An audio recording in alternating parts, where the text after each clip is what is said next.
අර ගැඩුන් වාගේ උපනිකමයි මේකේ ඉන්නගේ වැඩි. ජීවිතේ පාඩම් 100ක්. ලෝකෙ ගොඩක් භාෂාවල පරිවර්තන වෙච්ච හොඳ පුතක්. නංගි මොකෝ දවසෙන් පොවන්නේ කොබ? මම මේ මොටිවේෂන් වීඩියෝ එකක් හොයනවා. මොටිවේෂන් වීඩියෝ එක හොයාගත්තා ඉතින්?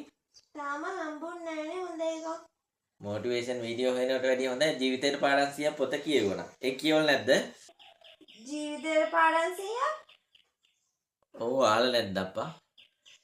ඒක ලෝකෙ ගොඩක් භාෂාවල පරිවර්තන වෙච්ච හොඳ පොතක්. පිටපත් ලක්ෂ 60කට වැඩි මේ විකිනිච්ච පොතක්. තප්පරයක් දෙන්න මං අරන් එන්න. මෙන්න මේ කියවල බලන්නකෝ. මම නම් මේක 1000කට වැඩි කියවලා තියෙනවා. ජීවිතේ පාඩම් 100ක්. පාඩම් 100ක්ම තියෙනවා. මේ කරදර ආශිර්වාදයක් ලෙස දකින්න. වැඩිපුර සිනාසෙන්න. මේක නම් හොඳ පොතක් වගේ.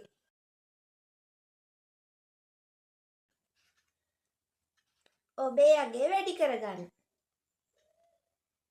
සරල දේ රස විඳින්න.